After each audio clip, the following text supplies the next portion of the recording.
Well, greetings once again, everyone. It's Nick Michalak and the incredible Steve Frazier. Thank you, thank you. The king of certain things around here. Am I the expert? You're the king expert. The king expert? We have an aficionado here on the works of Stephen King. This is our first king, isn't it? First king. In over 3 years. Uh-huh. Huh.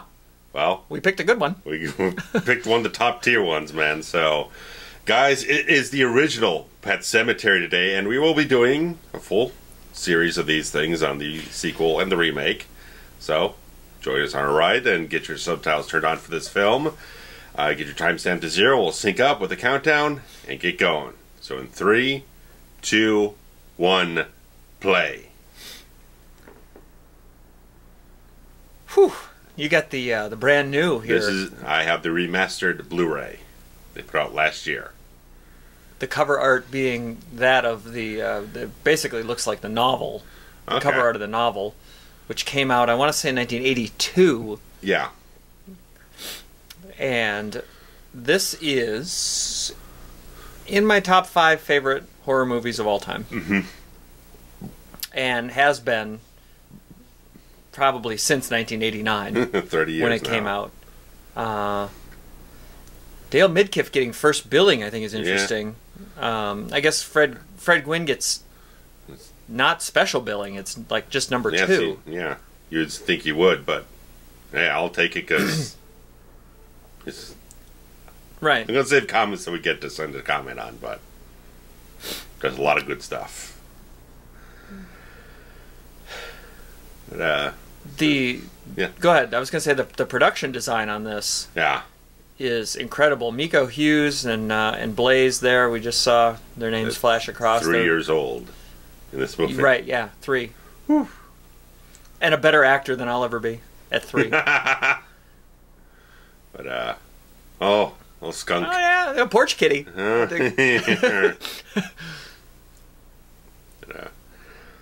don't know how much background information I can give that people probably don't already know in terms of the genesis of King's novel, all that stuff. Yeah, I mean, I'm sure that if you're watching this, I mean, this movie's been a classic now for 30 years. Yeah. So you probably, there's not much insight that we can necessarily give to, making of. Information. There's that tremendous documentary, The Making of. Mm-hmm.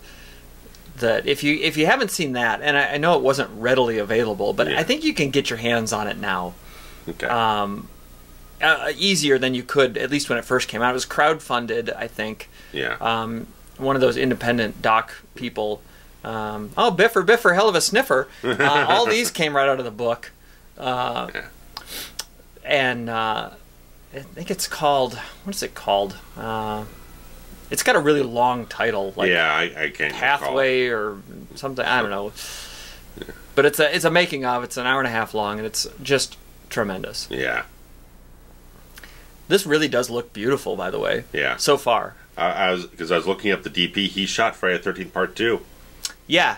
Same guy. I was very surprised. Like, one of them I think is a very well shot film. Here's why it's so good. Screenplay by Stephen King. Yes, exactly.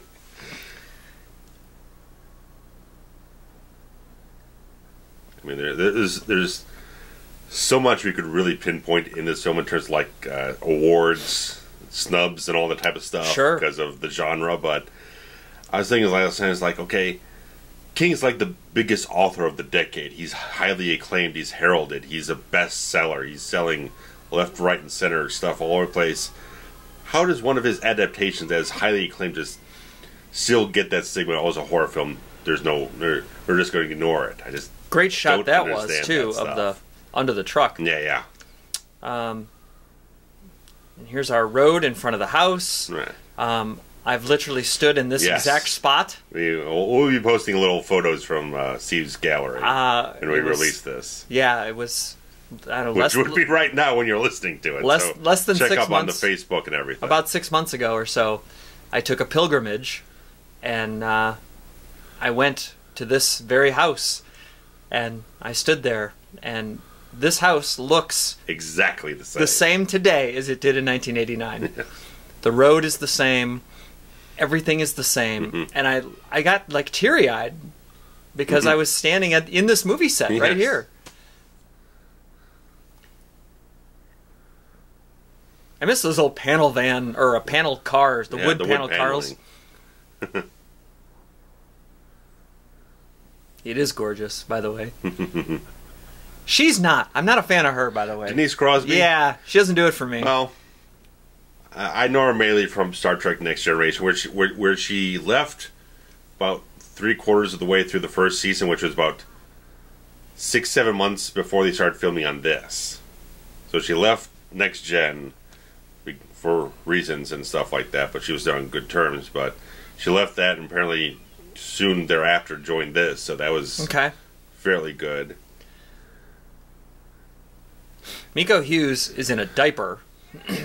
I was thinking last night, it's like, okay, does Miko go back and watch this thing and feel a little bit self-conscious or something and feel weird about it? I've met Miko. Yeah. And we talked about it a little bit. I talked to him for about 10 minutes, and it was interesting because he said that he remembers flashes, like beats. Yeah. Old Illinois license plate. Yep, because they came from Chicago. Yeah. The greatest state in the Union, Chicago. Which is a city in a state somewhere. Any which way. Miko, waving at the trucks is awesome. That's nice, so good. Nice. Gage is a weird name too, but I like it. Yeah.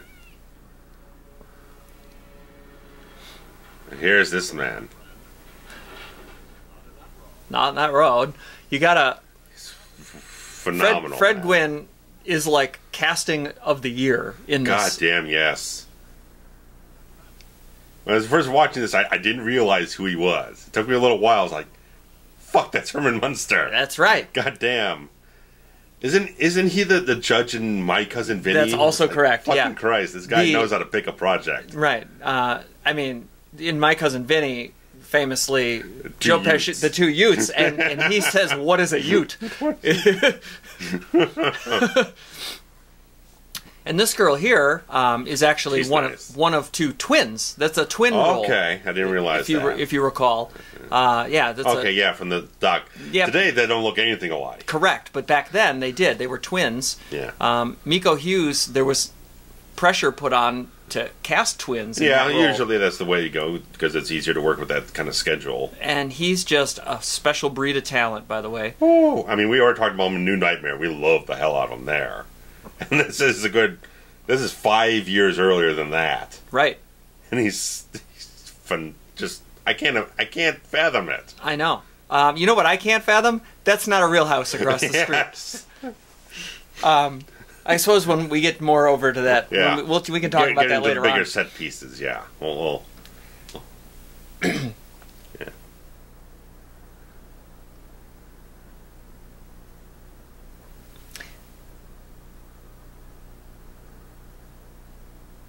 I mean, the kid already has destroyed her bedroom. They've been in the house for one day.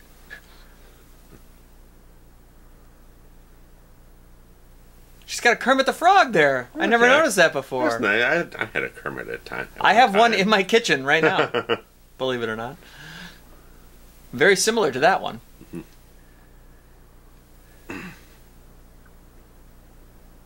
I mean, just look at that. Yeah. A damn cat. I know. Church, named after Winston Churchill. Okay.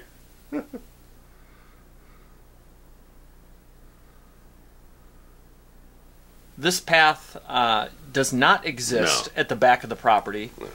The tree actually isn't there either. They put it there just for this movie. Yeah.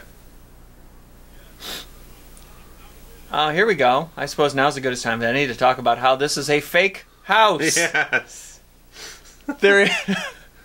This exterior was all built around an existing sort of one-story... like a ranch. Yeah. Little tiny house. But they realized they need a big house for the set pieces, because everything inside is just a set on a different location, right? Right. But they built this thing with an asbestos wall. Yeah. That's what Mary Lambert said.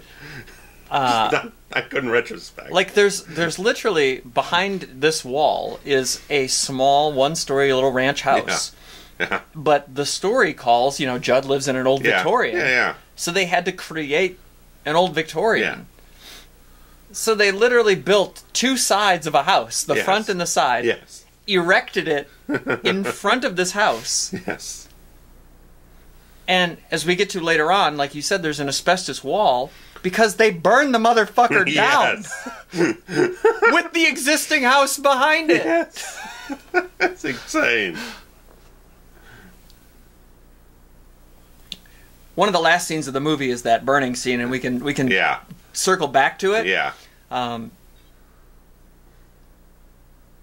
But I mean, I was, standing in the road, looking at this, little tiny house, going, I can't believe that they just built. Yeah.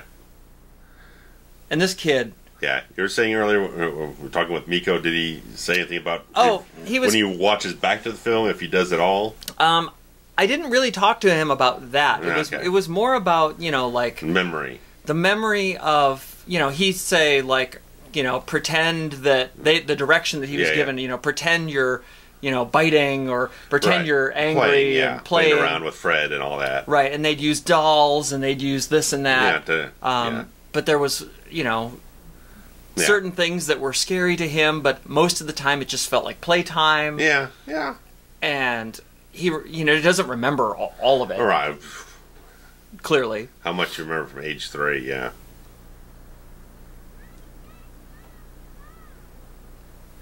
That's a terrible look out of her. Yeah, I'm not a fan of the shorts thing. She is wearing a belt, though, so I can't complain. Yeah. Long sleeves and shorts just never really is my thing. Well, at least it's not a sweater and shorts. Yeah, that's that true. we get into time again. And it is misspelled. Yeah.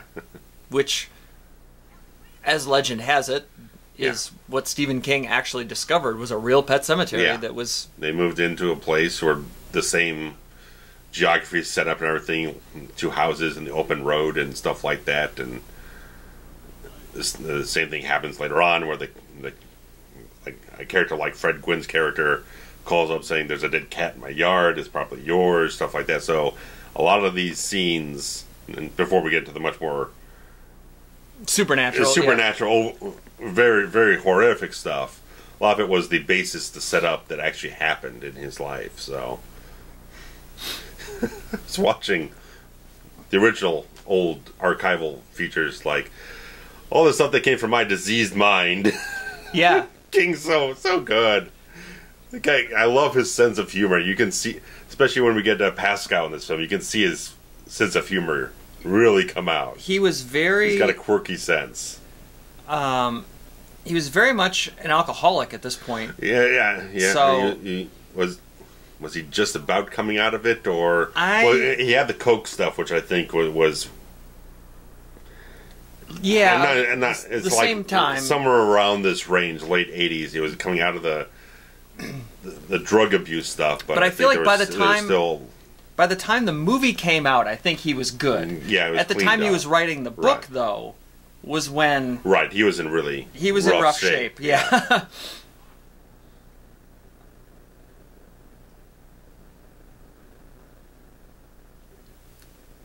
I mean, and what I really like about the Fred Gwynne's character is that, he's kind of an old townie. Yeah. He says that his dog's buried here. Like he's familiar with, like almost 70 years ago. He's the historian, right? Yeah. So he carries on the lore of the town. Right.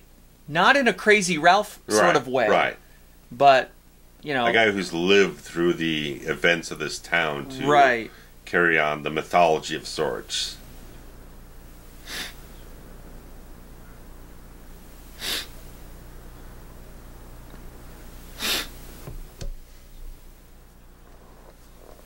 And Stephen King always has these interesting religious aspects to a lot of his stories. Yeah.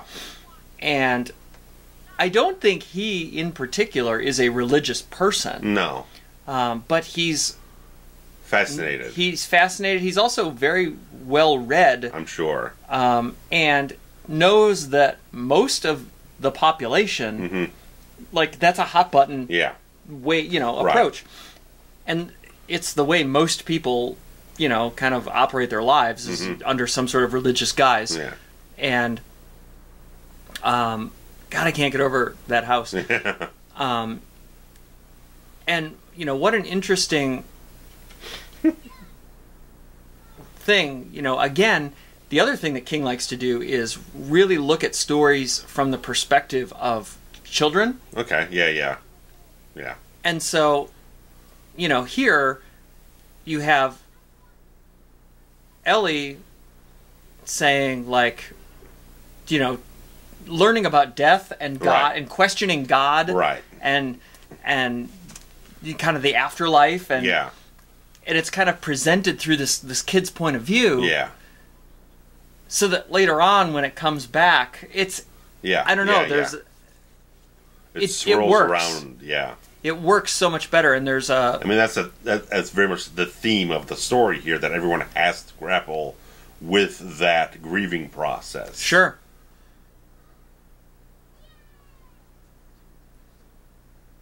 And there's, like, a guilt as well. Yeah. I think guilt is a big... very much so.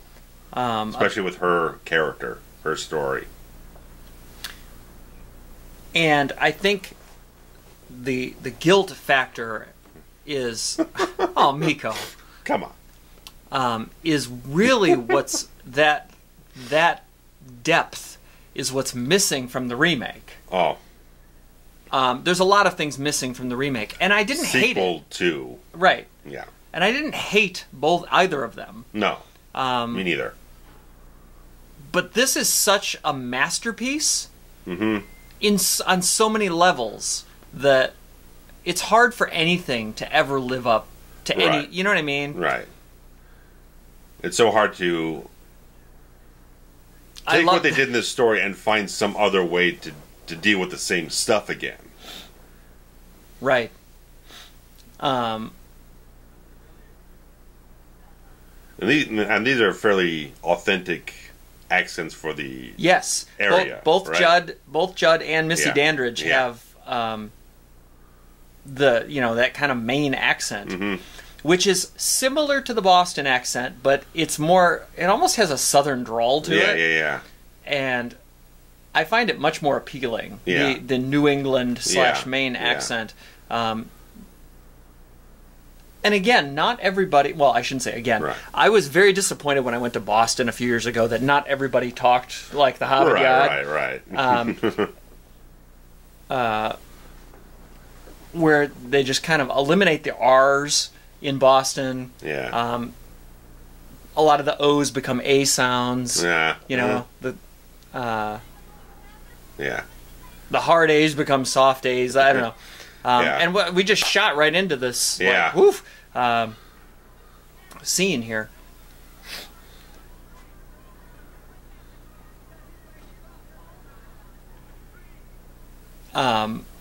In Maine, though, like further north, a lot more people have the accent. Okay. Than in the big city of Boston. Maybe it's because it's a big city and there's a lot of like transplants and it's not all local. Yeah, it's a little more... Suburban's probably much more that way.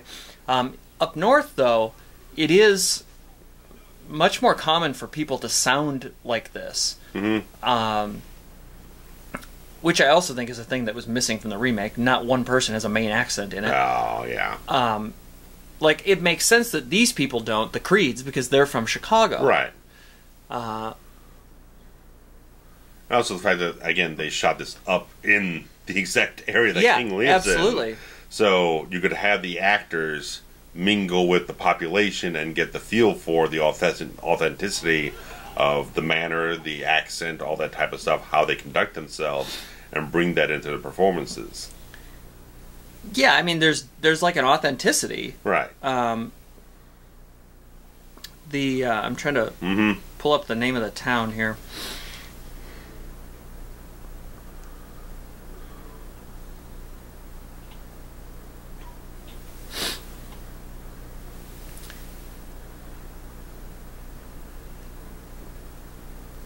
It's an interesting character, this Victor Pascal. Yeah. Even though he's you know, like a dead person. Yeah. And a ghost, so to speak. Yeah. He actually performs the role of an angel. Yes. And very much so. It's so like contradictory. Right. Like, let's have this, you know, right. mutilated victim. And yeah. I believe he got hit by a truck, right? Yeah, that's what it said. Okay. Yeah. I was thinking, it's like,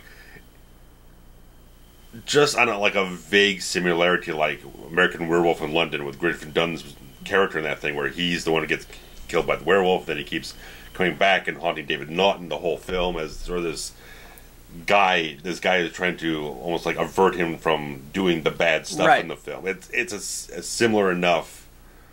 Not saying that King took all that stuff or anything, but it feels like there's something you can just link to as a similar touchstone idea in the genre. Right. Makeup's fucking good, man. It's so good. I didn't look up who did the makeup on this thing. I did not. I got to figure that one out. I just double checked basically the production crew all based themselves out of a town called Ellsworth, Maine, which is just east of Bangor, where Stephen King lives. And Ellsworth is actually the town where that scene was filmed, where they were carrying Pascal up the stairs into the office. It's like the town hall or something in Ellsworth.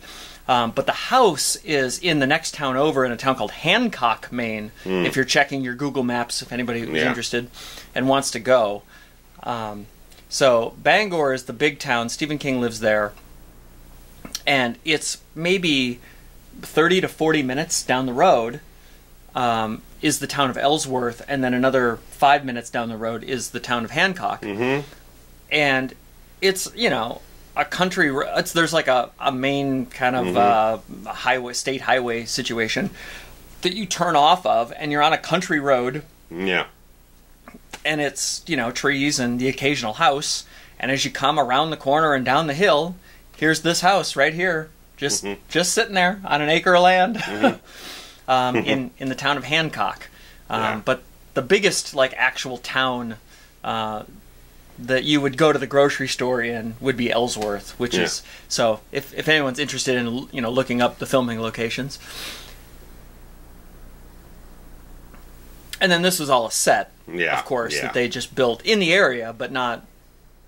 It's not actually attached to the house.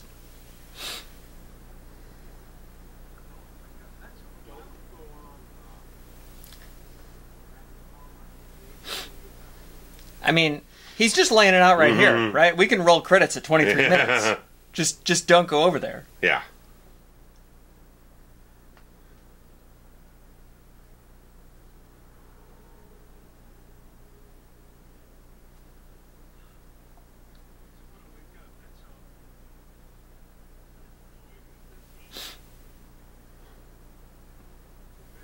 Great makeup. Yeah.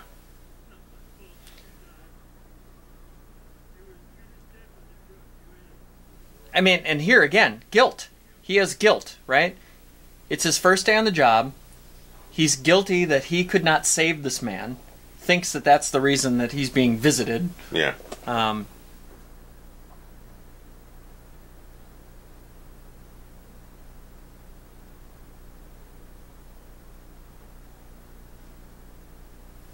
And I like this too, because, you know, he wakes up and he's got the dirty feet. To where that's great, because it shows it's not a dream. What you just lived through is something that tangibly happened. Something happened. Something happened that's like maybe he was sleepwalking. Something happened, and it wasn't just. It wasn't a straight dream. Of your imagination. It wasn't something completely more to it than that. There's our laundry chute. Nobody has to climb up this one, though.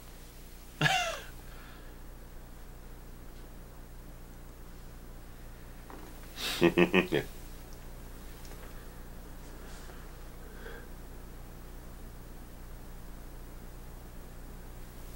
That's like the only photo we ever see of him not in makeup, right? Yeah. They say it looks like he's straight out of St. Elsewhere or something. Yeah. Denzel or something. Replace your pumpkin for your turkey. I like it. Yeah. It's a very simple way to show the passage of time. Yeah. That's like filmmaking 101 right there, right?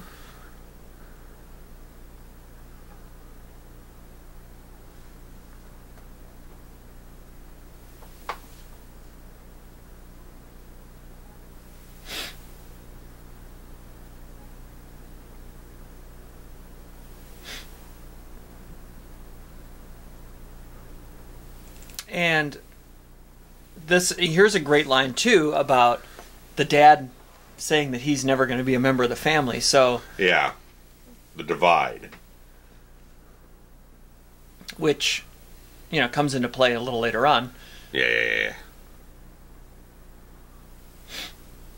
It is weird though that they're going to go off for Thanksgiving and he's going to just sit at home and chill.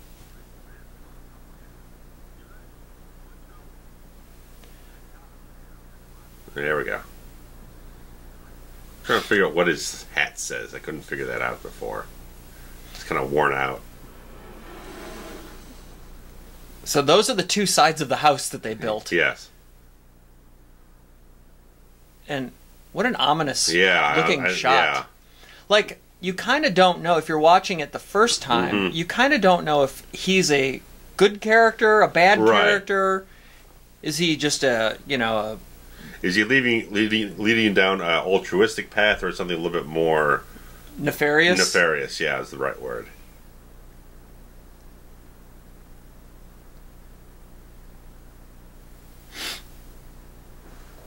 Yeah, just stick it in a bag there. Yeah.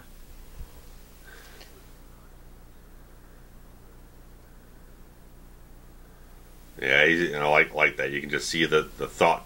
Yep, his wheels are the hamster. Yeah. Is turning. Yeah. And he's thinking about little Ellie, and probably how he felt when his pet died all those decades ago. Right.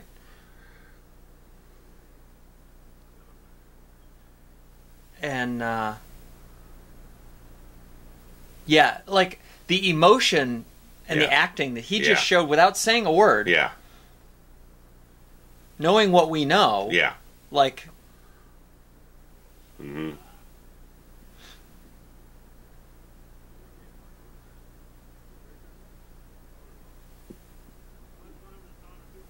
Yeah. The thing about him just having the accent. Oh yeah. Like, that does not sound like it might be that big of a deal. Yeah. But it's such a big deal. Yeah. It adds a texture to it. It just adds. I'm not sure what the word really is to kind of like saying it. Just like it just kind of soaks you into the locale of everything, the community. It also the culture. It definitely adds that subconscious element of he's from here. Yeah. And they're not. Yeah. Without saying. Right.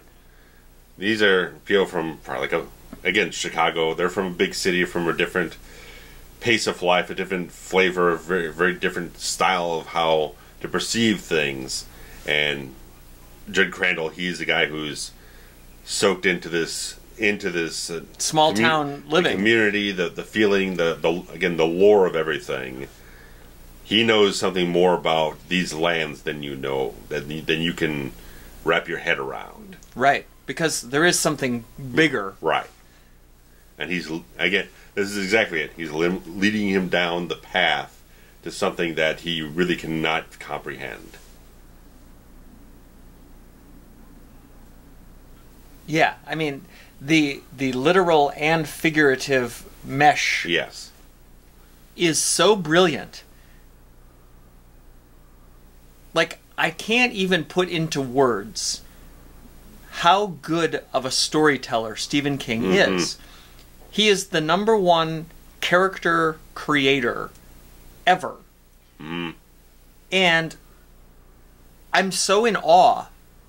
Like, with every page of every book, that makes me want to be so much better at everything I do. Every creative aspect of what you put yourself into. And he makes it look so fucking easy. But... And he's also a person who doesn't take himself too seriously. Correct. And Stephen King, pronouns pal, has often, I think, gets great production design there. Yeah. Often gets maybe misjudged. People say, I don't like Stephen King. And, okay. I mean, it's easy to get hooked up on the bad adaptations. Correct. Maybe you don't like Stephen King films, which there are a handful of really great ones, this one among them. Mm-hmm. There are a handful of ones that are so bad they're unwatchable. Oh, God, yeah. And which, again, I'm an adaptation apologist, so I'm going to like more of them than even the average fan, especially because Stephen King is my fucking hero. But if you're not, if you're even remotely interested in reading books, I highly recommend, just giving a shot at, something, because the depth and the breadth of his work is so unfathomable. He's just so good across so many genres. Yeah.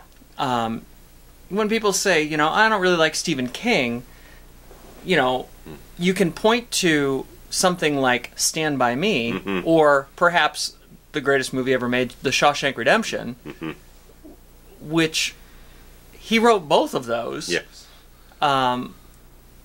He's written, kind of truer type things. He's written, he's got 60-some novels. Yeah. Like, and there's something... a slew of short stories. Right. A slew. There might be 100 short stories that he's written. And, maybe something like Christine or, Cujo isn't your thing. Yeah. Maybe Pet Sematary isn't... obviously not you fine folks that are listening to us, but maybe somebody who's like, that's not my thing. Yeah. I don't know. I feel like there's so many... Like, give it another shot if you claim you're not a fan.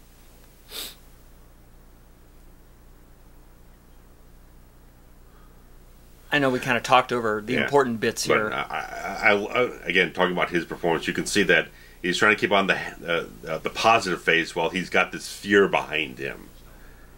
He's terrified. Yeah, because he knows all the goddamn horrid shit that's happened because of this stupid burial ground. And he's only doing this just to not break that little girl's heart. And in turn, it's breaking his own. Yeah. God damn. Just a shot selection alone. That last shot, this shot, it just adds that foreboding quality. It's like, the other shoe's going to drop.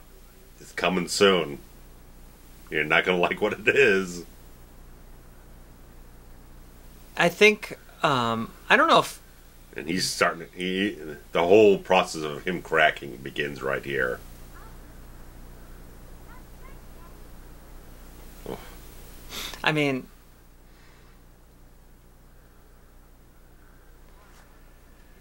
You can see it's breaking his heart, too. Yeah.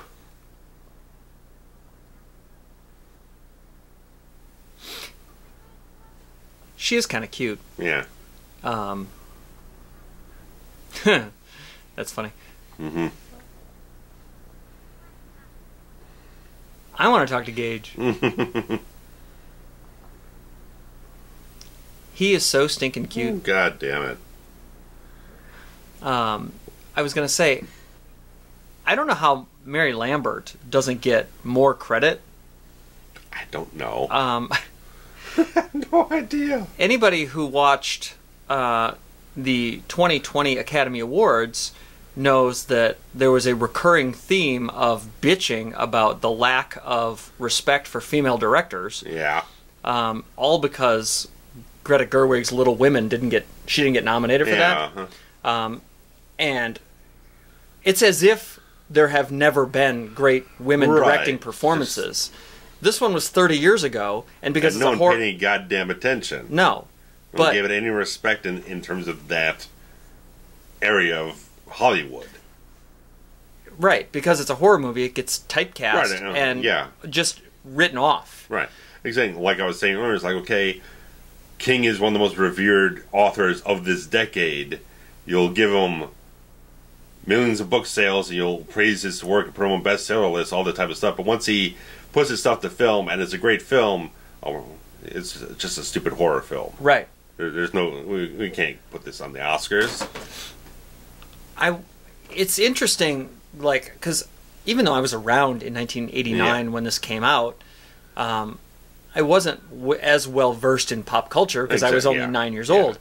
So, I don't know how beloved and revered he was in the community. I know that he was like the top of the list. But 30 years later now, you know, you could make a claim that he's the greatest author of the 20th century. Or, you know, of however many centuries. Yeah. And, you know, is he more regarded now?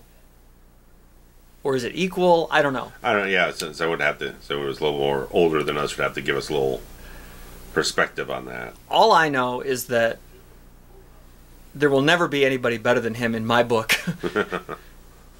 I believe this is the scene that has my favorite Judd Crandallism.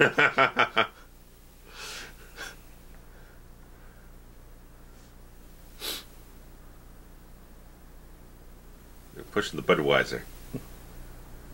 Yeah.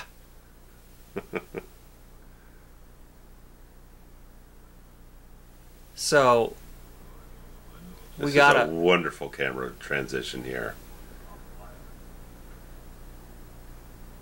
Yeah, I mean it. So good.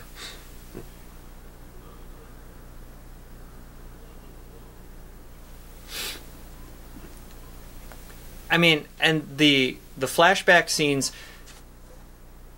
This movie, maybe it's because Stephen King wrote it. All authentic to the times. It's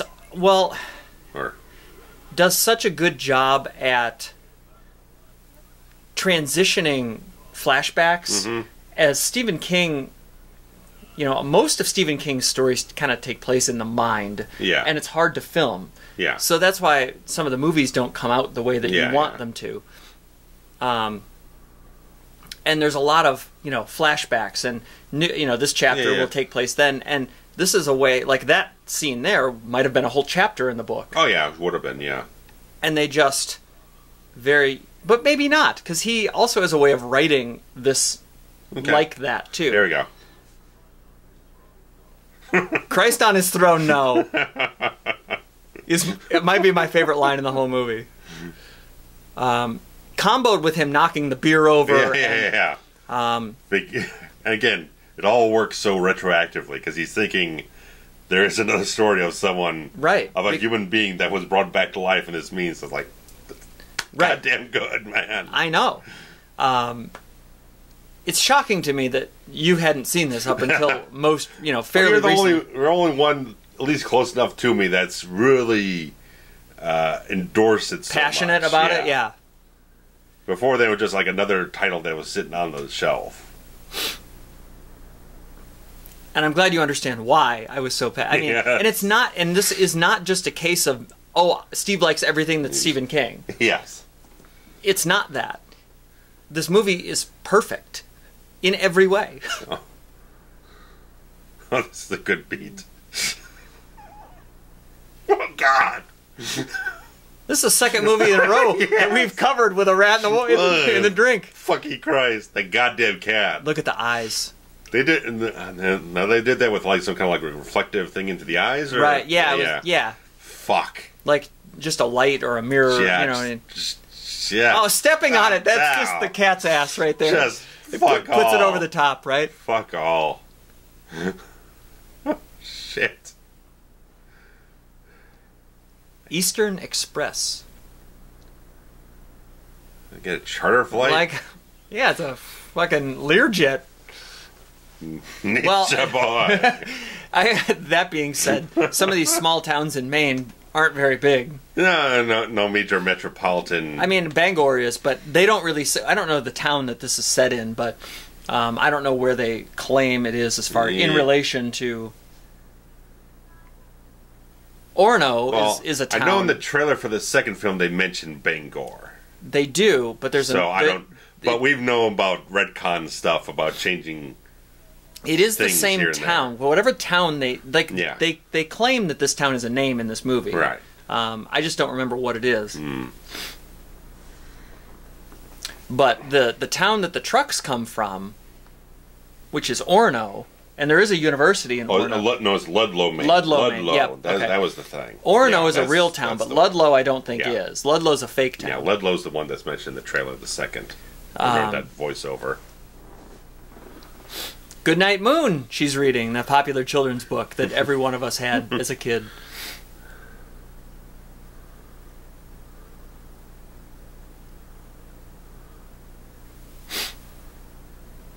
I mean, the guilt theme here is a common thread. Yeah.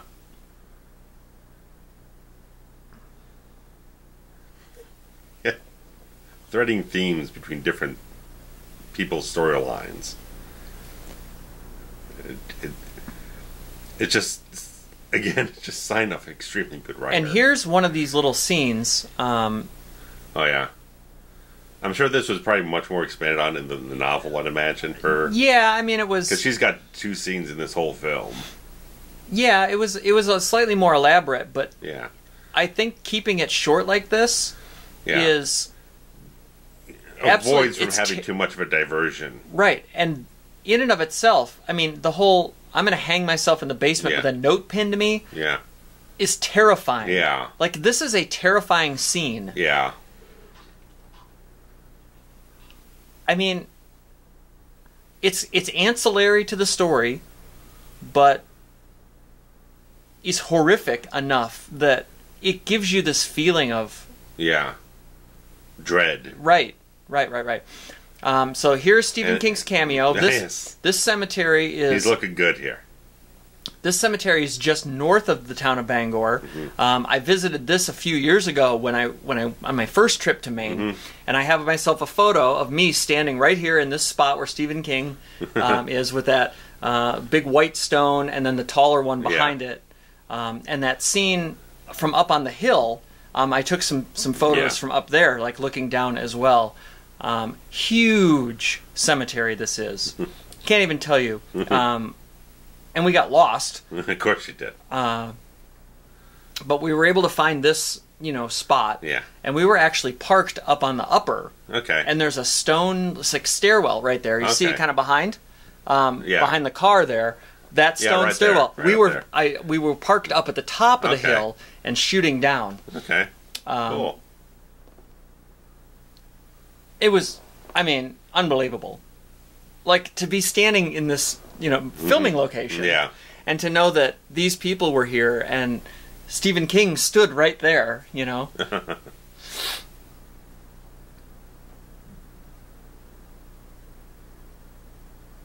Old Missy Dandridge, R.I.P.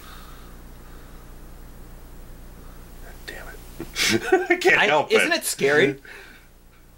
It's like, how is no one else in the scene noticing this cat looks terrifying? Just to me, the cat, it just gets me going, man. That's all. And the cat never really did it for me. And it's funny, because the cat is like a... it's always been the image. Yeah. And the pet cemetery is like the facade. Yeah. The store... The cat's the teaser for what's coming up later on with Gage. And here we have the God talk, right? Yeah. And did Missy go to heaven?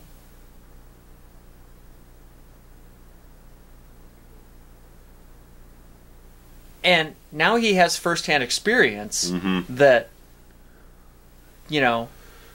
something can happen after you die. Yeah. Like, he's not lying to her. Right. and she's torn because she doesn't believe in God. Oh yeah. And then we also find out why. Didn't eat more beef stew up in the cabinet there, which I was very fond of in 1989. I haven't had it in a really long time. I'm gonna have to stop and get a can of that.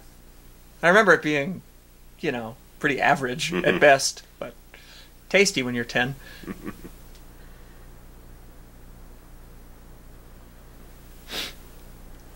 She has really poor wardrobe choices in this.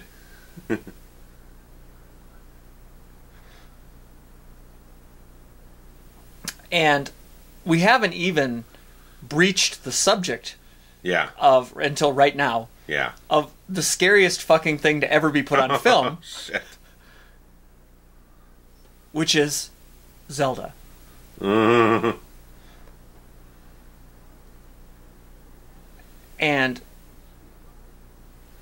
the dirty secret, and look at this thing. The spinal meningitis, the pea soup. This is a man actor. Now that I know it's a man, I can't unsee it. Right. Shit.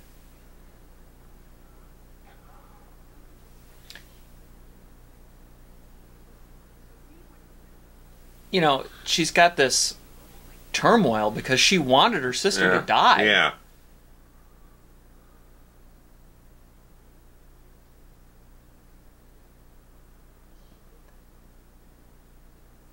And it's funny, the contrast to, the Ellie's character who is young and doesn't want anybody to die. Yeah. Whereas at the same age, all she could think about was wanting her sister to die. Right. And so there's that contradiction. I mean, this scene here is like very unsettling. Yeah. As it is. It's the later scenes with Zelda that punctuate it further. Legit. Yeah. I'm still afraid of. All right. 30 years later.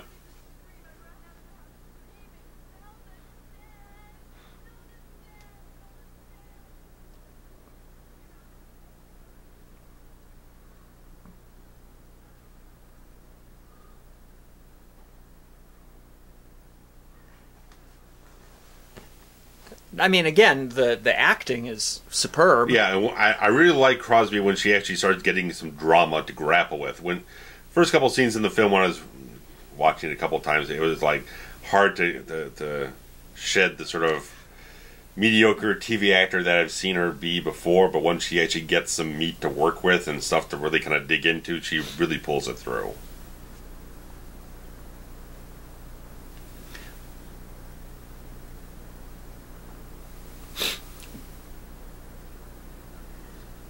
And here again is another guilt theme, right? Yeah, exactly.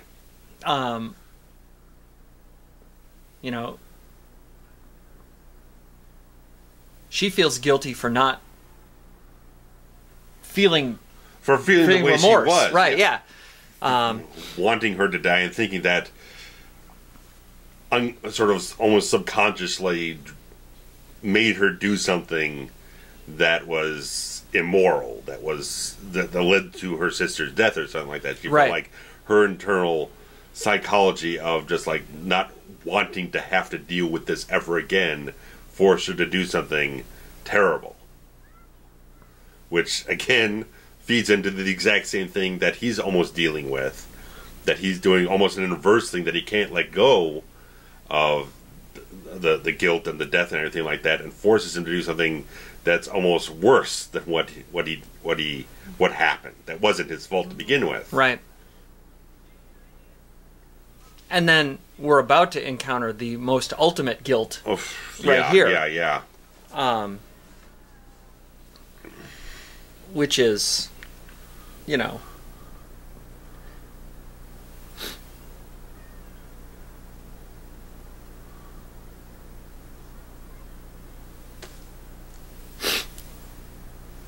this is like legit in the backyard of this house, by the way.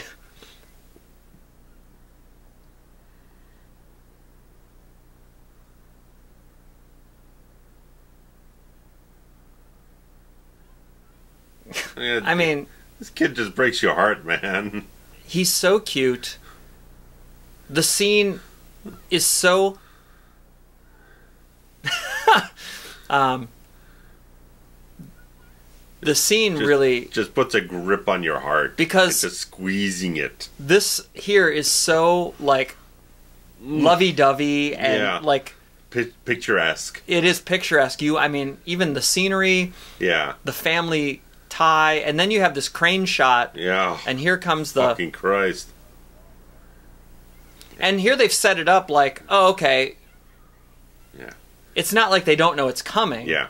They can see it. Yeah. And Midkiff, he said he got into some kind of psychological state that he felt the reality of the scene so strongly when he was charging forward like that. He said he'd never felt like that before in his life. And you can see it when he's running towards him. There's like... The shoe. Everything put into it. And it's this. So, oh, yeah.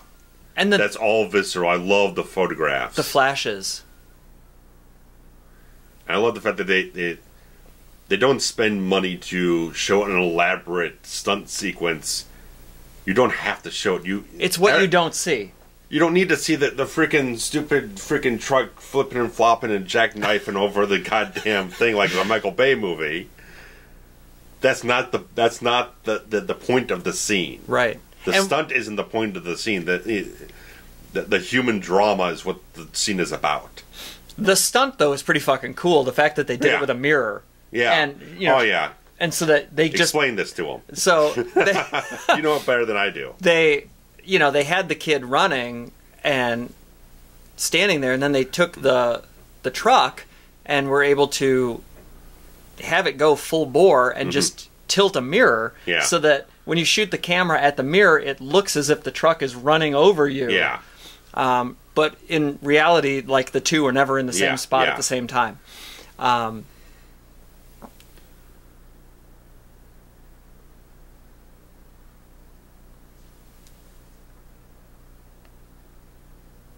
And how anybody could even go on. You know what I mean? Like... Oh, yeah. Oh, you look at him, he's numb. He's in shock. He's pretty much...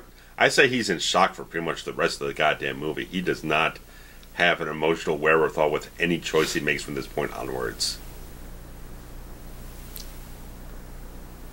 And Ellie says God can make him come back if he wants to. Yeah, and she, obviously, she's just angry. She's... Right, she's in... I never noticed he was wearing a hearing aid. Yeah, yeah.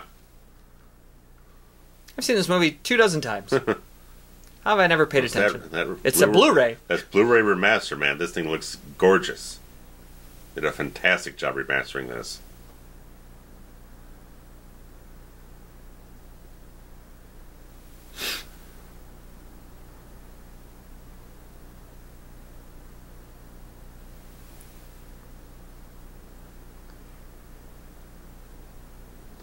And then you have a scene like this. Yeah. Which... I mean, all of it's straight out of the book, too. Yeah. It's not like... I was watching this, I felt like maybe they cut out like a first half of this scene a little bit. Feels like they jump into the back end of the scene a little fast here, just like... A little bit. This... The knocking over of the casket is like...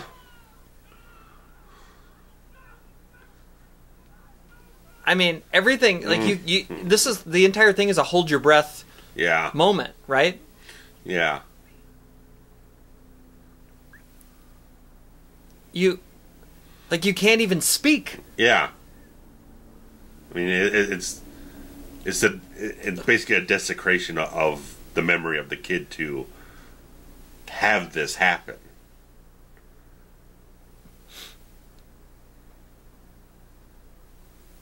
You're right. They could have let it play out a smidge longer. Yeah, and when I was watching, it like again. When I was watching it again, it felt like there probably could have been a half a minute just to kind of set the scene, get a somber sense, the decorum of the scene, and then break up the decorum with the violent moment. It could have been that much better had they established a somber and have a moment between like Denise Crosby's character and her father, or something like that, or even some interaction between them. Just even because we haven't had that establishment as much with the modern day relationship between them as much. So I would say little things, even between him and just like and staring at the casket, or, him staring at the casket, or just have a slight conversation there between like Crosby's character. I forget what's the name of her character in the film. I forget. I'm sorry. The mother. Yeah. I'm sorry. But regardless, between Denise Crosby's character and her character's parents, just have something there. Her name is Rachel. So between Rachel and her parents, Rachel, I think they're. How did I ever forget that? Just little things like that. Because I blocked it out of my fucking memory. Zelda. So there's a little moment there where they were having a certain moment there, and then there's something a little bit more builds up to that moment. So I will just say, a feeling in terms of that. It is a more elaborate staging in the book. Obviously, because you do what you want. Right. Yeah, books have no rules like that. Yeah. You don't want nothing to do with that cat.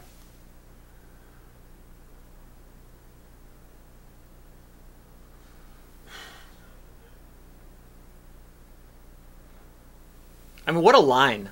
Yeah.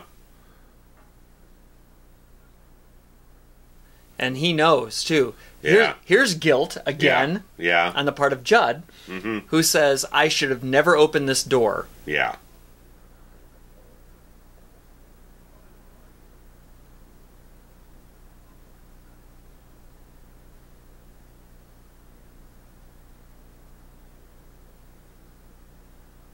I mean,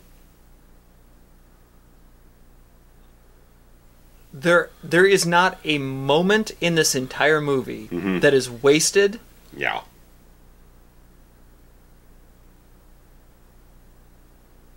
It's perfect. And now he has to come clean that he lied. Mm-hmm.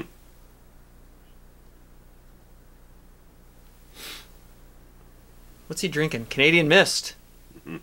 They tried to Greek it, but can't fool the Frazier. Because, I'm a big whiskey mark. It's not true. I'm drinking a cup of coffee.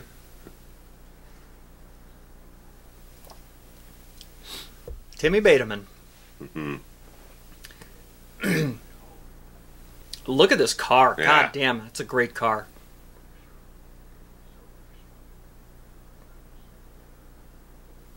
This scene was another one that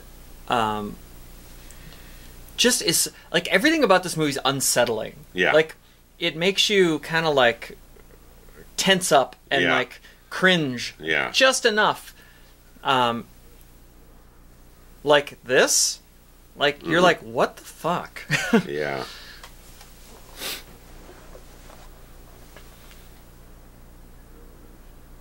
I mean, this kid's like rabid.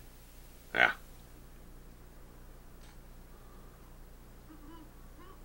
And that's terrifying. Yeah. The emotion in his goddamn eyes, man.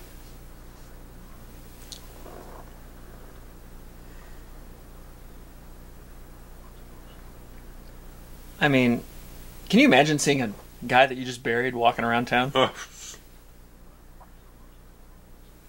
Men folks is a great word that isn't used as much.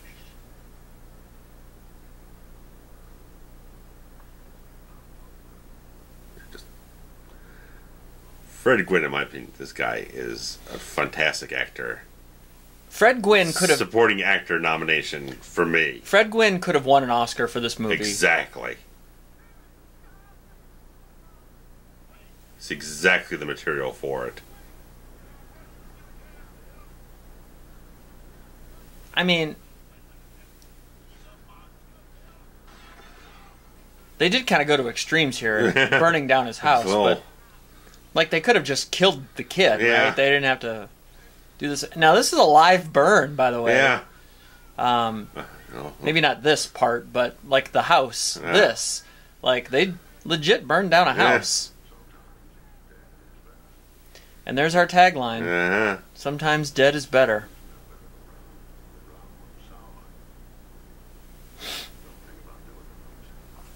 I mean, look at this burn. Yeah. Like, this is not special effects. This isn't CGI. This is not... The real deal. Burn it for real. He's got tears in his eyes. He's had him the entire scene.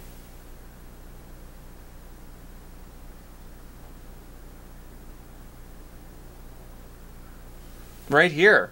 Yeah, this moment. Almost like a life for a life. If you want this one back, you gotta give up something in return. At least it's a philosophy that he can believe. The Oscar goes to Fred Gwynne. God damn it, yes. Special recognition to Miko Hughes. Yeah, I mean... If it wasn't him. If there was an Oscar for Best child performance, yeah. Fuck. Imagine Miko walking up to the podium. At 4 years old. Crawling up to the podium at 4 years old. I mean... The cutest goddamn thing ever.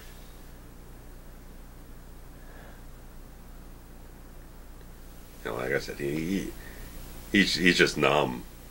Yeah, he is. He's almost like a zombie. Yeah, just the handshake too. It's just like.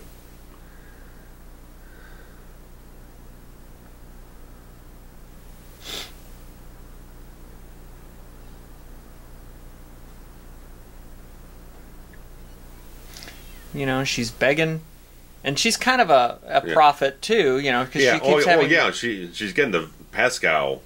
Pascal's kind of almost like talking using through her a conduit. Yeah. And kind of ultimately does the same with Rachel. Rachel, yeah. Interland flight. Very generic sounding, but who knows? Yeah, there we go. I dig that car with the wood panel side. Yeah. Nobody makes station wagons anymore either. No, by the way. it's all minivans, SUVs.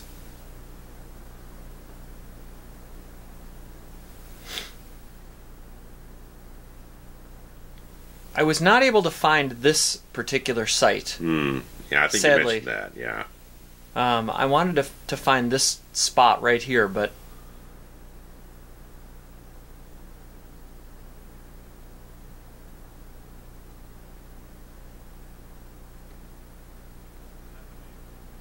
I mean, the turmoil.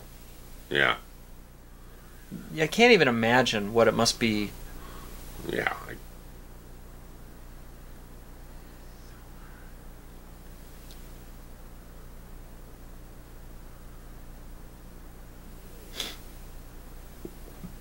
And this, I mean, he's not a bad actor himself. No, he's not.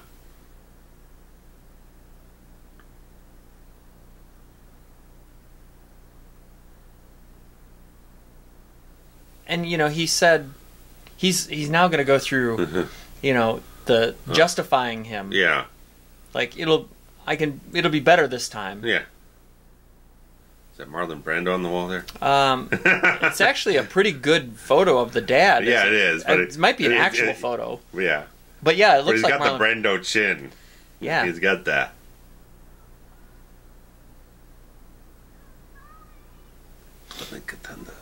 Had to pull out something. Damn it. Pascal. Pascal. And, you know, good on Pascal for, you know, he's talking to the dad. Yeah. And he's not listening. Yeah. So he's too far gone. How about we go through the other two? Yeah. We'll see if maybe they can get him to change his mind.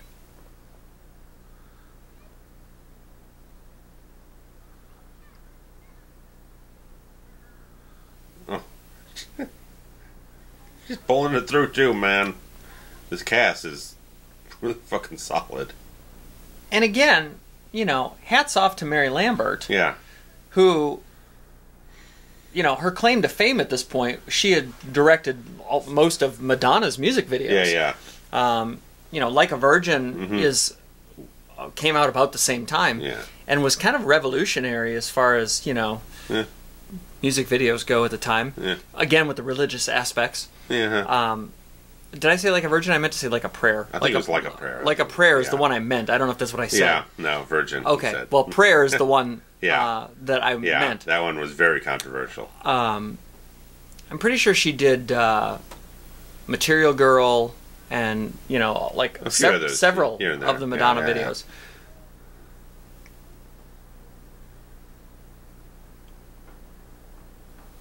These paintings on the wall. Mm-hmm. And they did a good job of making this home feel like not Maine. Yeah. I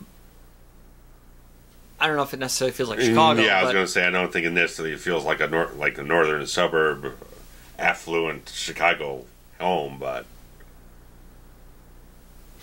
Like, what is this painting, really? Yeah. It's so nice, because Gage wears the same outfit later on. Yep. You got the little cat down there, so Yep. you're... Yeah, I mean, that's the outfit that Gage is in. Exactly. Film knows how to set things up and pay them off and make you remember how it began, like, how the story began. This is filmmaking 101. He's got Spam, he's got mustard. Oh, he's having a hot night. A rotary phone. Oh, yeah.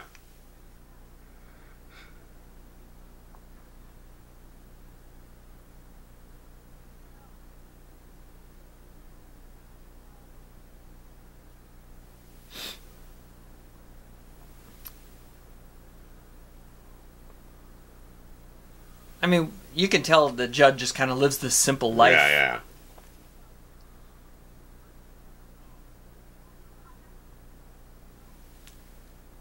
And even Judd knows, like, something's not right. Bad mojo's going on, man. Don't come here. Yeah. Because he basically knows if Lewis isn't with Yeah. her, He's then, out doing this shit. Yeah.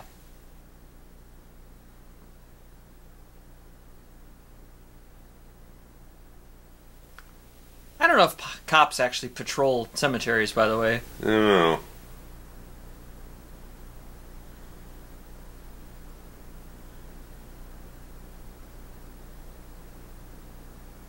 Like, is this a thing? I don't know. I live adjacent to a cemetery, and I see cops drive by it, but the gates are closed at night. Like, you can't get... He had to jump over a fence to get in there. How did the cop get in? Yeah.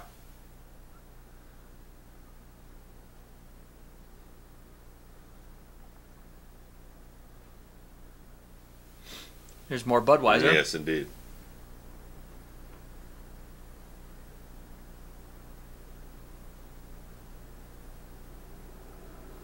And the truck, and the street.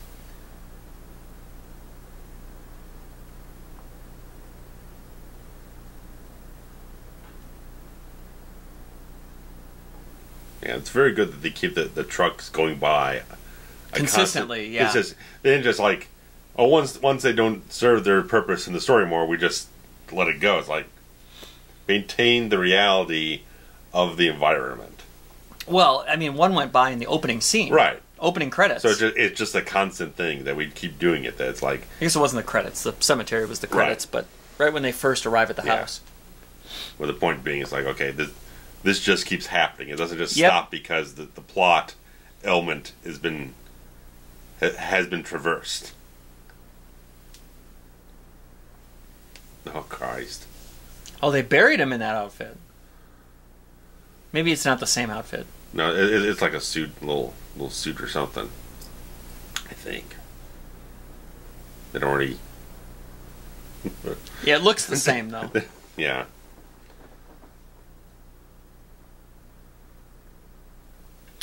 And again, very ahead of its time to kill a child.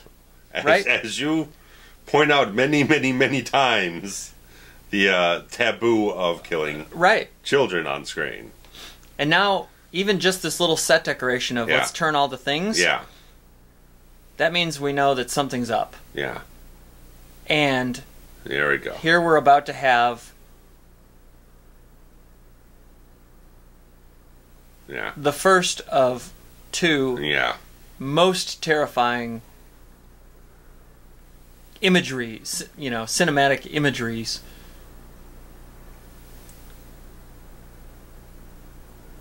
And this one actually doesn't get me as bad as the other one, but this fucking sit-up, god damn it.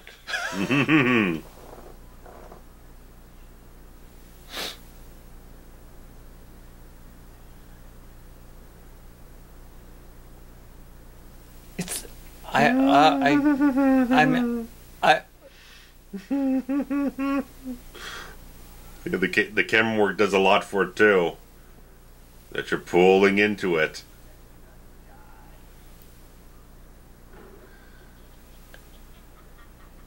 It literally gave me chills just now. A little tense. My asshole's a little puckered. Christ.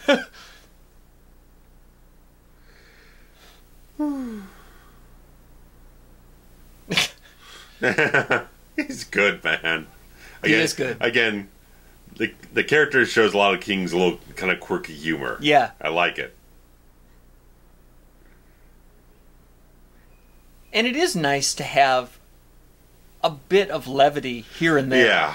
Just even if give it a little exhale. That was literally 3 seconds. Yeah. Of right. Because if you keep them tense all the time, you just wear them out, man. You got to breathe sometime.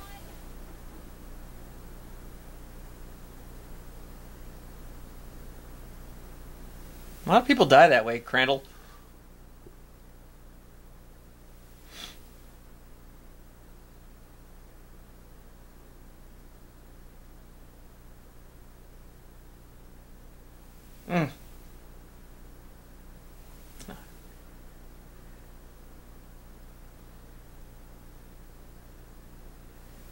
I like so much the look of this film. The earthy tones, the slight desaturated quality, and just like the real strong blacks you have in this whole thing. It just the shadows and everything, and really just. Well, it sets the tone, right? It just has. I don't know. It just feels a little. It just feels real. It has a grit to it. It's a reality. Real. Yep, and it's also unsettling. Right. Which I think is. I keep coming back to that word.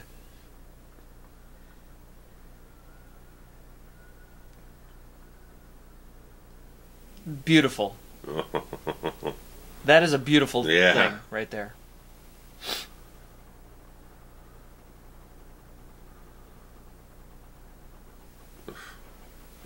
Again, cinematography of this thing.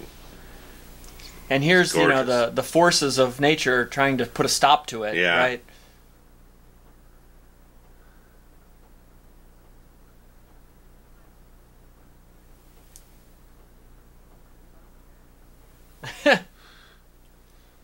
He is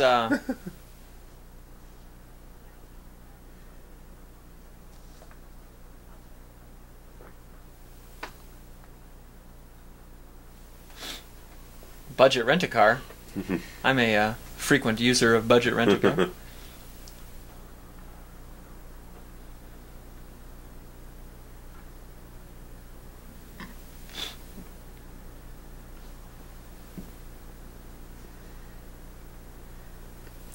And you kind of can tell that we're building to a crescendo here too.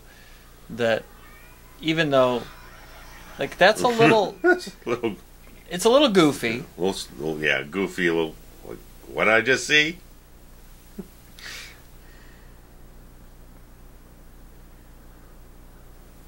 But he's going to use it as fuel, you know, like. Right. And again, that's one of those things that you can write a few sentences in a book. Yeah. And your mind imagines it. Yeah. But when you try to film it, it looks hokey. Yeah. But when you imagine it, it's different. Yeah, right.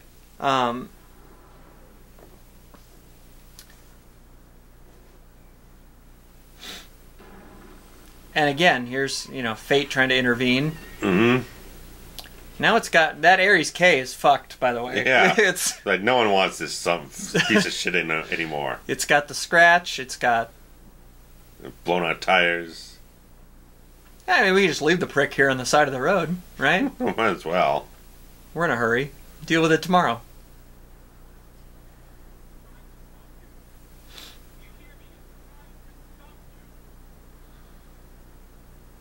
I'm just really impressed with these visual effects with his character when you have him fading in and out of some of these shots. There's not a loss of quality anywhere. Right, and in 1989, that was fairly probably rare. It was a difficult thing, I would think.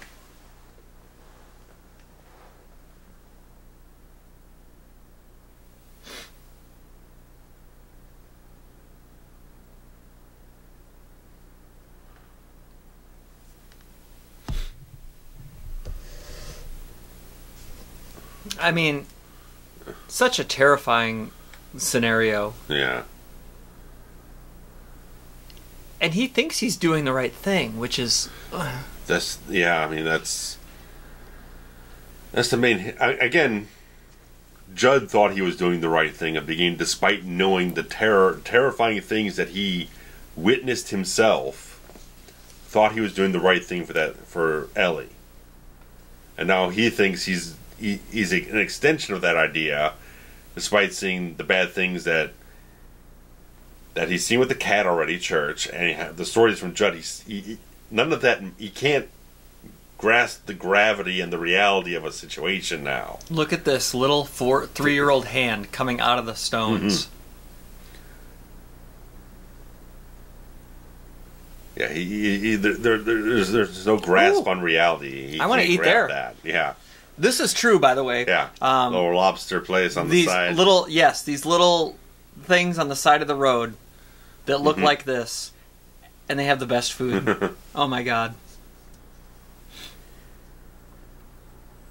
And now, how's this for a little caveat? She has to get in the very vehicle that killed her son. Oh, this is the same one? Well, no, it's not the same, but I mean, it's a truck of the same company. Okay, you know what I mean? Oh, okay, yeah. Like, an Orenco truck. I did not catch that before. Like, the point is that all of these trucks come from a plant up, up on the road. And, couple towns up. And now she has to rely on that very vehicle that killed her son to bring her back home. I think my grandma had that exact same clock. That little square one with the white...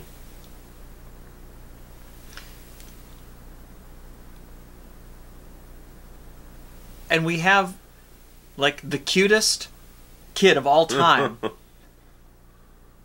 that now has to heel turn. Yes. And what kind of monster is he going to become? Exactly. Because Timmy Baterman was, almost like a... Feral. Yeah, right. And let's get Daddy's scalpel. Oh my god.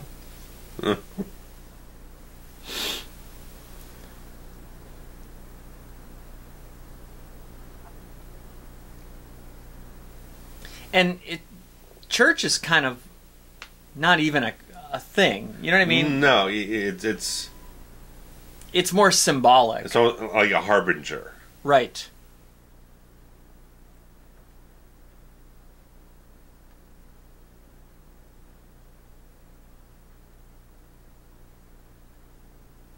This is not good. For the characters, that is. Yes.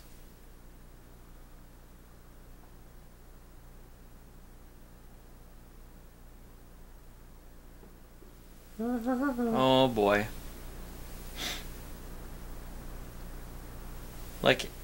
Even this camera work is unsettling. Yeah. Right? Because it's not... Yeah. Here we've got low to the ground. We've either got... Yeah, setting up what we're going to get to. Right. Make sure that the audience is aware of that aspect that of the point scene. Of view, right. Yeah. Or just because of the exposed heels and all that. Sure. What we're getting to.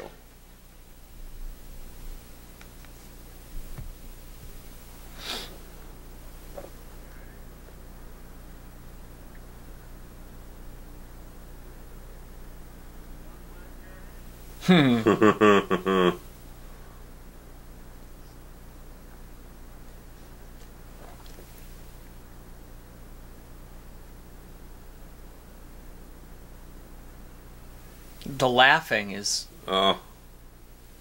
I mean... This is the scariest shit.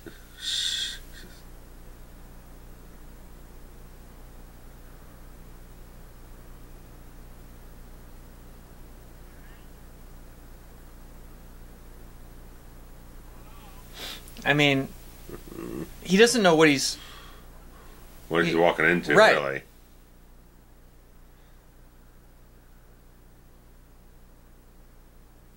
But yet, he just knows that it's Gage. Yeah.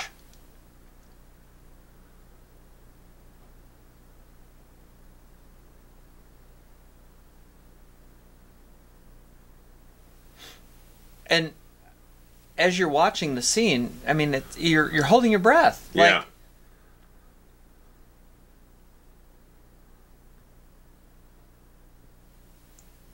because you I mean, you're terrified about what can happen to him. And you're terrified about what has happened to Gage here. The slicing of the Achilles. Oh. Which I didn't quite understand when I was 9 or 10. Yeah. But look at this kid.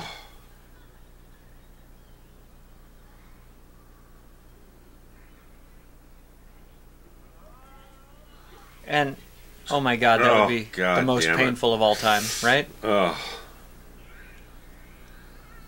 And, you know, here's where he's biting the thing. And this, he said that he, you know, has a memory of this kind of thing. Yeah.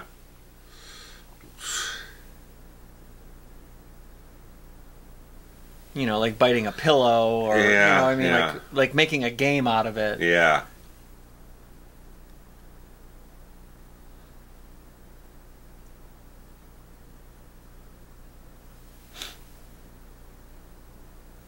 I like the little nuance of this truck coming from the other direction.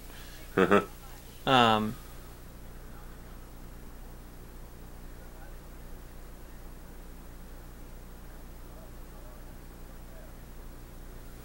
she's coming from down south in Boston. Yeah, yeah.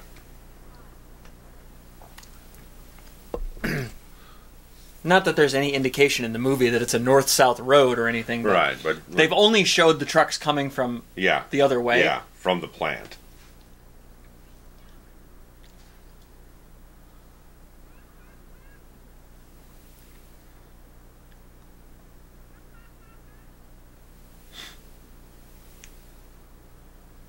And I don't know, those heels might be a poor choice, but here's the low to the ground shot too. To get you on edge for what just happened. Right. What might happen to her now? Yeah. What is she walking into? Christ. That face says it all, right? Like, you're right. Harbinger's a great word for church. Yeah. Just that kind of symbolic reminder that bad things are happening and will continue to happen.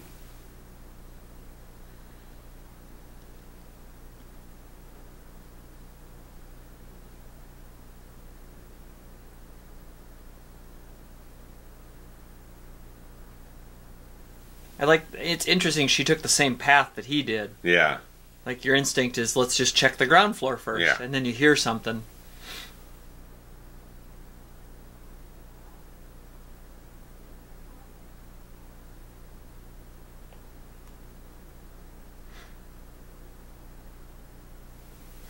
This is obviously all a set. Yeah.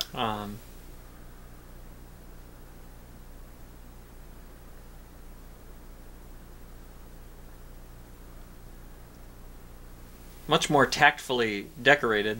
Yes. I mean, it's like old man living in an old Victorian home, but it looks appropriate. Yeah. They did a really good job to make sure that felt aged.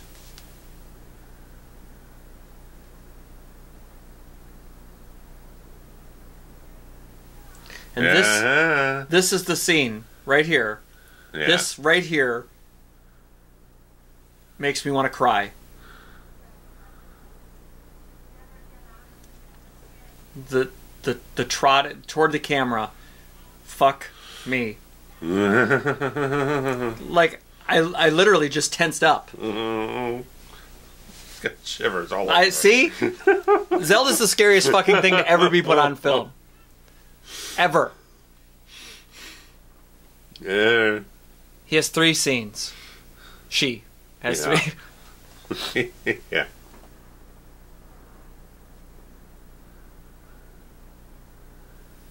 And you're right. You're right. This is terrifying too. The idea that he's in the outfit from the painting is using your own psychological fears against you again, which is a Stephen King trademark. Yes. And all she wants to do is hug her mom or her kid, right? That she thought was dead. Just a sound effect hearing. And this here, that's kind of the mirror shot that we were talking about, where they can put the kid on. Oh, Jesus Christ! that was a good thing. Him falling out of bed and then he hits his head on the frickin' nightstand. Yeah.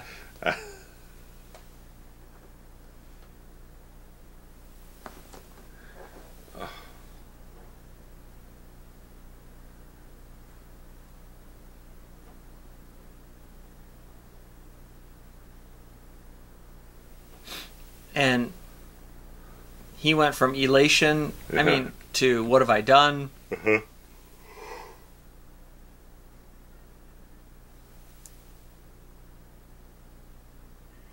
And it's almost like a drunken stupor. Yeah. He's groggy.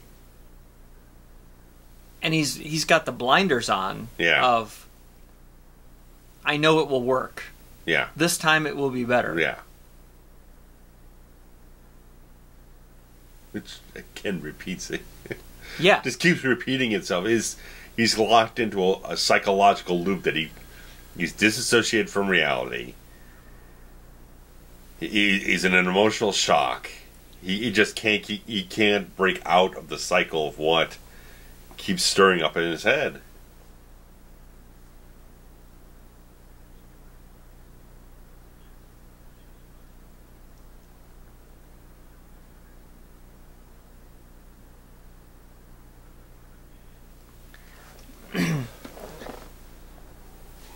And he has to keep lying.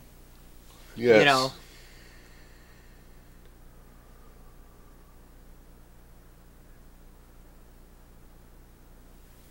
And again, Ellie keeps having these visions of... Yeah, Pascal. And they're all true. Yeah. Everything that she's ever dreamed has come true. Yeah.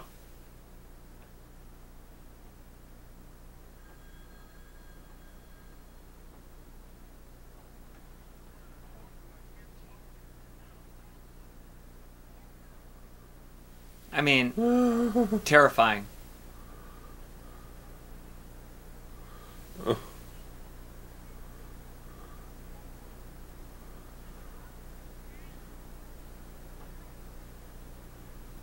That is the line of, other than Christ on his throne, no. Now I want to play with you.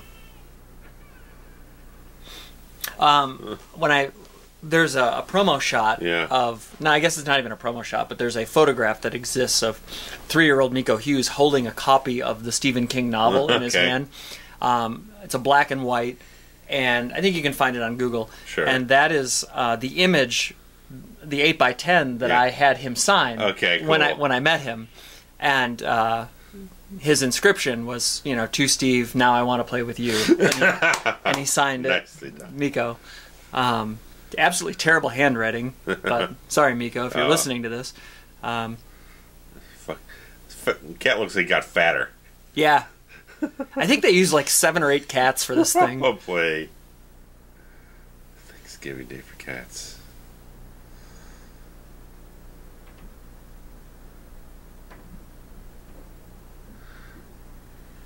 Like, that's kind of a shoot there, right? Like, the cat got away and he had to scramble to get it. I'm sure there's a little kind of gimmick retractable thing here. Right. He didn't cut away to make it. Yeah, because that almost looks like a stuffed animal. Right. But this is all in the same shot from when it scrambled away, right. So you didn't cut. Right. Like it's a real cat. Right, yeah. Right. You're not holding a dummy or something. I mean, this is heartbreaking, too, for the animal lovers out there. Oh, and I'm a cat God, person. Fucking damn it. I'm a cat person. Oh. This breaks my heart. Yeah. Oh, but God, I mean, I also know that, they're not real. But still, it's a movie. Like, just fuck me.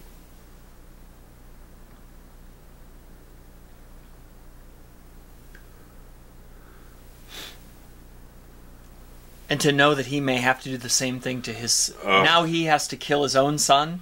And go through that pain again. Oh.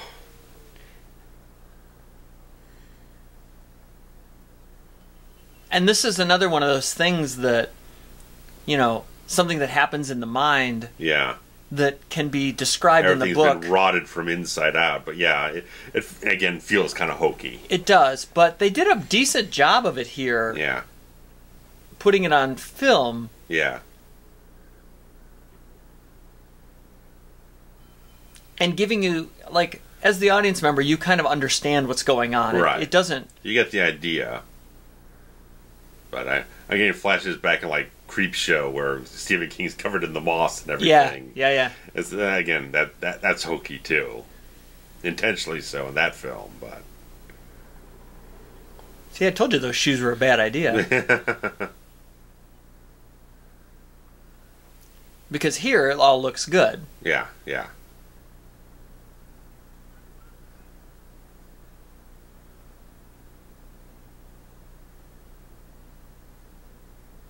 Oh, man.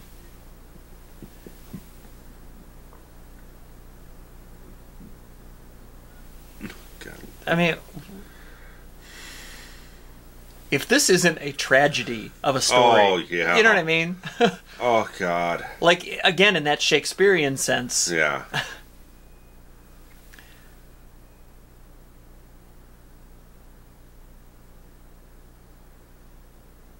Because ultimately, there are no winners in this movie. Absolutely none. I mean, now Ellie's going to be an orphan kid now. She ain't got no family to go back to. Right. I mean, she has to live with these nightmares in her head of things that actually did come to pass, so she probably thinks she's insane. Don't say that out loud, because there's a sequel that's going to happen if you talk too loudly. Somebody's going to write that story, grown-up Ellie. Motherfuckers. With, maybe we should write it and jump the gun.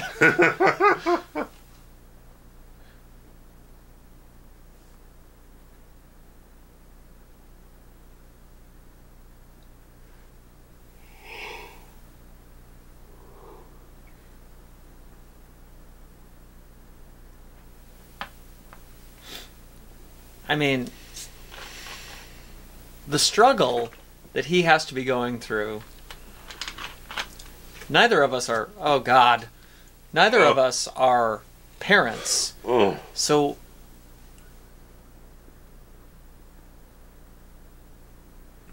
that extra little element is missing. Yeah.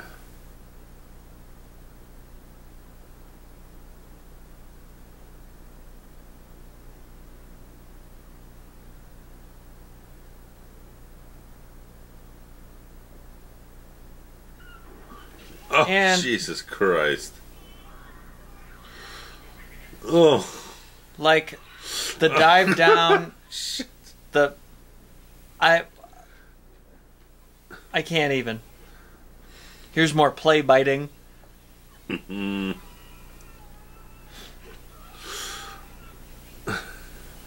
to his credit, he's working with a doll here. And making it look pretty believable. It's like old Catherine Hicks. Child's play. Oh.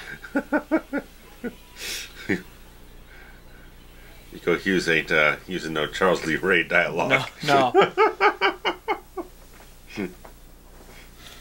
The I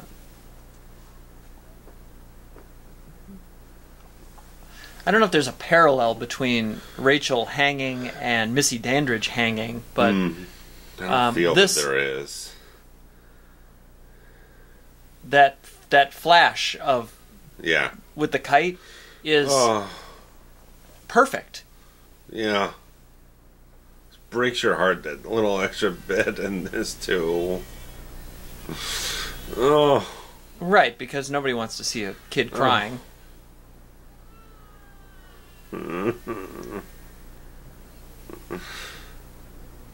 Oh, God damn it. No fair. God, this will put you in such anguish. Oh, God. The poor little kid hit his head pretty hard there. Yeah. And the stink face. Oh, that's a great sell. The stink face at the end.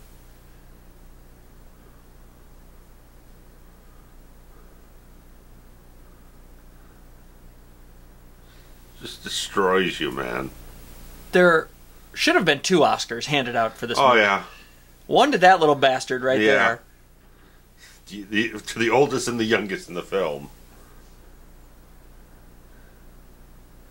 People in this town like to burn shit down, don't they? Yeah. Shades of Timmy Baterman. Let's throw in the 3rd Oscar in there to Best Adapted Screenplay. Oh, yeah. I'm in. Nomination for Mary Lambert. Mm-hmm. For the cinematography. Oh, yeah. For production design. Yeah. Right, so there's here... nothing here that falls off in any quality whatsoever. So this is the actual exterior of the house burning, and this explosion actually... was advantageous? Or controlled? The one coming around the corner here, he's carrying like 80 pounds of person, and that right there, like he legit almost got burned. Oh, shit. Because you can only do that once. Yeah. Right? Once it's burned, it ain't going back up, man. And here again, this is the circular logic. I just love how he plays this whole... Just so far away from any kind of sense of reality. Yeah, he's broken. Yeah. At this point. There's just... He's just living in a haze.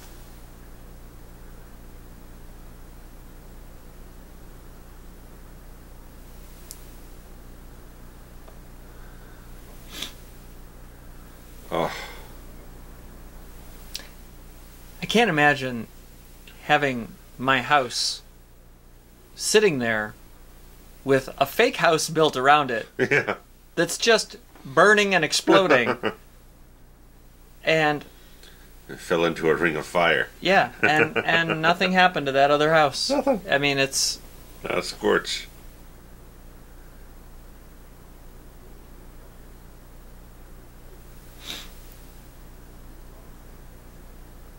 And, you know, this little epilogue here is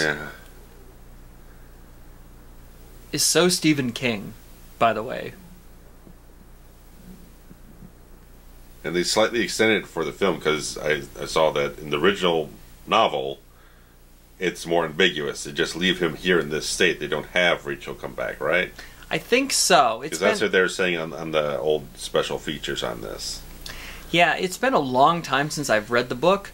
But yeah, I want to say it was more of a him sitting and waiting to find out what happened. Right. And you don't really know. Yeah. And then they chose to extend it, the fingernails as if she dug her way out. Mm-hmm. She still only has the one shoe.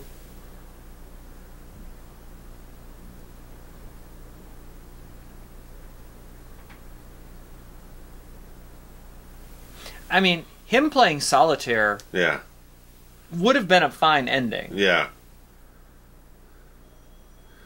You would have had a specific tone in the final beats here for it. You'd have to have a different feel for it to end. Her eye leaking is really over the top. This is... And the kiss, oh my god.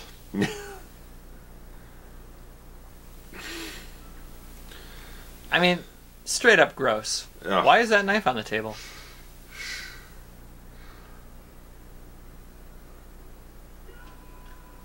Nice. Yep. And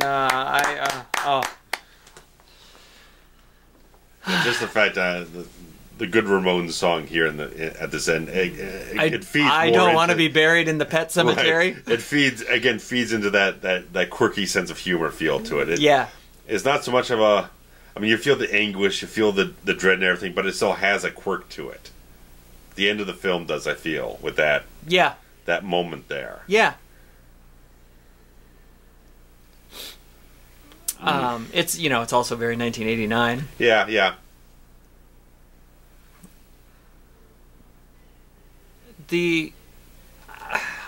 I can't even put a price tag on what this movie has meant to me over the years, and how good it is and terrifying. Like, I got scared sitting here today. Yeah. And any movie that can have an impact on you. Here you go, Lance Anderson. Good on you, man. Look him up, and we'll figure out what else he's done. Maybe we could check out some of his other stuff. I think different movies resonate with people in different ways. Yes. But it's kind of one of those. If you have a reaction in that, that means it's done its job. Yes. And for me, this movie has, it might be number 2 for me, right behind Nightmare, the original. It's just, I feel like it's a perfect movie. I don't have any problems with it whatsoever, really. Everything holds up. The acting is phenomenal. The screenplay is rock solid. The direction, you can't beat it. The cinematography is great. The effects are excellent too.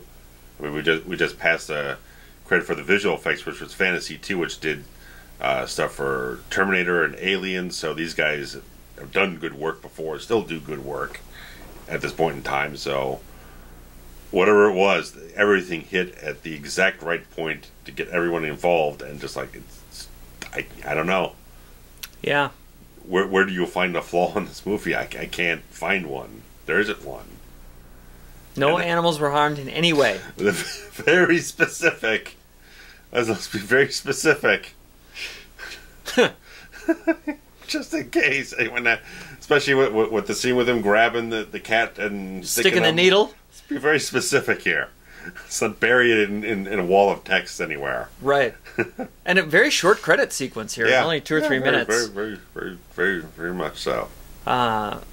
So, usually anytime a movie is really good, our conversations are less than. Yeah. But this one's very involved because, again, like you said, meat. There's a lot of meat here to get into. There's a lot of thematic elements, stuff like that, emotional qualities.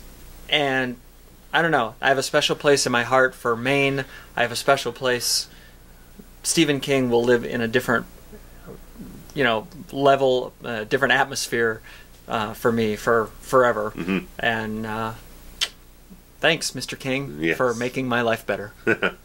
So, guys, again, we'll be doing more Pet Sematary with this series and everything, but we'll also get back to Texas Chainsaw Massacre very soon. Sounds good. So, guys, thanks much. Take care. Bye-bye. Bye.